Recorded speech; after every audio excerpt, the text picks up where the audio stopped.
পরীক্ষা আমরা পরের টেবিল থেকে আমাদের কেন মাঠে থাকতে হবে, এই বৃষ্টিতে আমাদের কেন বৈষম্য কেন আমাদের প্রতি বিলম্বে নির্বাহী বিভাগ আমাদের দাবি মেনে নেয়, তারা একটা যৌক্তিক সিদ্ধান্ত আসুক, আর সর্বক্ষেত্রে 5% গোটা বহাল রাখা যেতে পারে। আমাদের দাবি মানতে হবে। আগে দেখছেন আমরা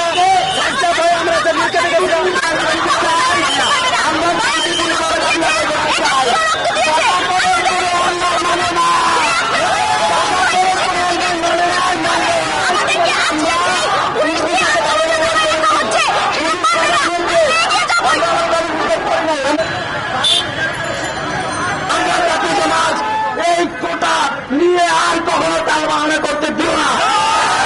যৌক্তিক দাবি সকল গ্রেডে অযৌক্তিক ও বৈষম্যমূলক কোটা বাতিল করে সংবিধানে উল্লিখিত শুধুমাত্র অনগ্রসর গোষ্ঠীর কথা বিবেচনা করে সর্বোচ্চ 5% কোটা রেখে সংসদে নির্বাহী বিভাগ আইন পাশের মাধ্যমে বাস্তবায়ন করতে হবে। আজকের কর্মসূচির সার্বিক পরিস্থিতি নিয়ে কথা বলবেন বৈষম্যবিরোধী ছাত্র আন্দোলন ঢাকা কলেজের সমন্বয়ক নাজমুল হাসান। আমাদের ছাত্র সমাজের প্রাণের এক দফা দাবি বাস্তবায়নের জন্য আমরা রাজপথে গামছা যাচ্ছি। আমরা অত্যন্ত হতাশ আজকে দেখেছি যে আমাদের শান্তিপূর্ণ যৌক্তিক প্রোগ্রামে পুলিশ বাহিনী বাধা দিয়েছে।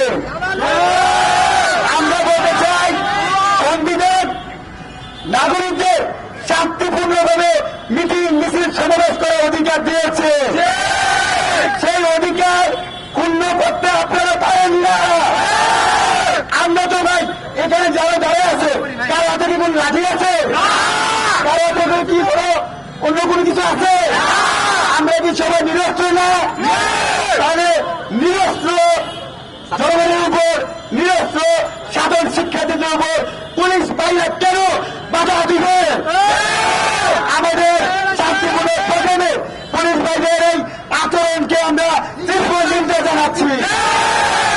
আমরা গত 5 জুন থেকে ঢাকা কলেজ থেকে আমরা সায়েন্স ক্লাব নীলক্ষেতে বাংলা ব্লকের কর্মসূচি করছি। কোথাও কি কর্মসূচি জানা হয়েছে? আমরা কি কোনো বাসে একটা ডিল মেরেছি? আমরা কি কাউকে গালি দিয়েছি? আমাদের একটা শান্তিপূর্ণভাবে প্রোগ্রামে যৌক্তিক প্রোগ্রামে পুলিশ বাহিনীর কাছে উদাত্ত আহ্বান জানাই, আপনারও আমাদের পাশে এসে দাঁড়ান। আপনাদের ভাই সন্তানরাও কিন্তু চাকরি লাগবে তাদের। এবং আমরা স্পষ্ট হয়ে যেতে চাই, আমরা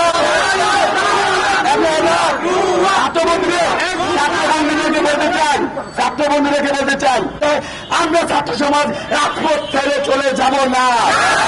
প্রধানমন্ত্রী শেখ হাসিনার কাছে আমরা উদাত্ত আহ্বান জানাই, আপনারা ছাত্র সমাজের এক দফা দাবি মেনে নিয়ে আমাদেরকে পরের টেবিলে ফিরে যেতে সহযোগিতা করুন। আমরা পুলিশের সাথে ঝামেলা করতে চাই না, সরকারের সাথে ঝামেলা করতে চাই না, কারো কাছে ঝামেলা করতে চাই না। আমাদের যৌক্তিক দাবি আদায় না পর্যন্ত আমাদের লাগাতার কর্মসূচি চলবে। আগামীকাল পরবর্তী কর্মসূচি আমাদের কি হবে? সারা বাংলাদেশের কেন্দ্রীয় কর্মসূচির সাথে একাত্মতা ঘোষণা করে ঢাকা কলেজ আরো দ্বিগুণ শক্তি নিয়ে রাজপথে থাকবে। আমাদের এই বাংলা ব্লকের কর্মসূচিতে ইডেন কলেজের বোনরা একাত্মতা পোষণ করেছে, তাদেরকে আমরা ধন্যবাদ জানাই। এ পর্যায়ে খুবই সংক্ষেপে ইডেন কলেজের শিক্ষার্থী সুমিকে তার কিছু কথা বলার অনুরোধ করবো, খুবই সংক্ষেপে। করার দাবিতে আমরা রাজপথে নেমেছি। আমাদের যে যৌক্তিক আন্দোলন চলছিল সেই আন্দোলনে কিন্তু আমরা কোনো ক্ষতি করিনি। আমরা এখানে বলতে পারেন যে একটা ভোগান্তি তৈরি হয়েছে, সেটা আমরা সরকারকে বা মাননীয় প্রধানমন্ত্রীকে বা সারা বাংলাকে জানিয়ে দিতে চাই যে বাংলার ছাত্ররা আজকে রাস্তায় কেন নেমেছে। তারা যৌক্তিক দাবিতে, যৌক্তিক কোটার দাবিতে তারা কিন্তু রাস্তায় নেমেছে। এই যে একটা অযৌক্তিক যে কোটা এখানে বাস্তবায়ন করে রেখেছে, মুক্তিযুদ্ধে যে 30% কোটা, এটার কোনো নেই, কোনো যৌক্তিকতা নেই। তাই এই অযৌক্তিক কোটা বাতিল করে সার্বিকভাবে কোটা সংস্করণের মধ্য দিয়ে নির্বাহী বিভাগকে একটা সাংবিধানিকভাবে একটা রায় এখানে দিতে হবে। এবং আজকে যে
পাচ্ছি।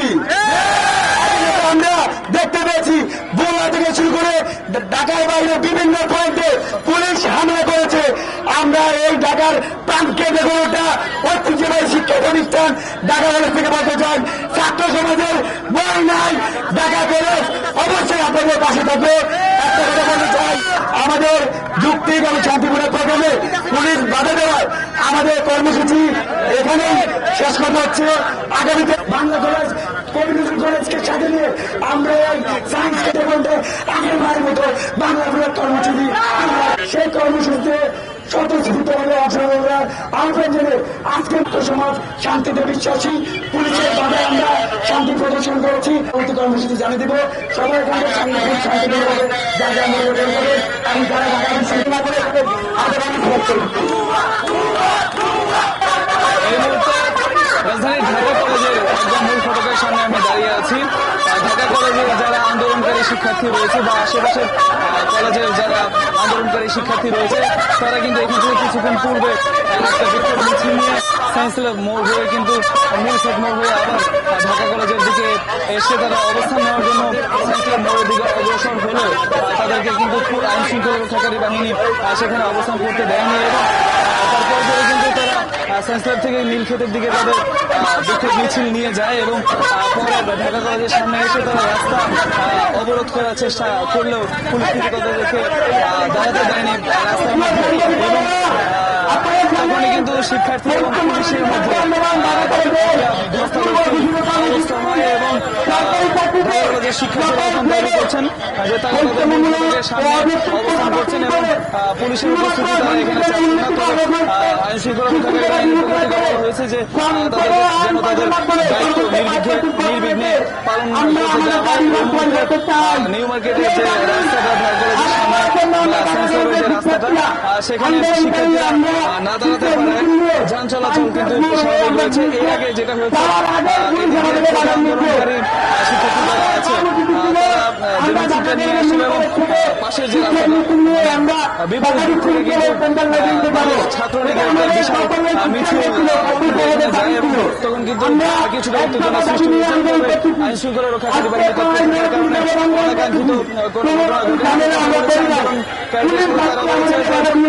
তারা তাদের যৌক্তিক দাবি আদায়ে মাঠে আছে এবং পুলিশের বাধা উপেক্ষা করে তারা কিন্তু আন্দোলনটা করছে।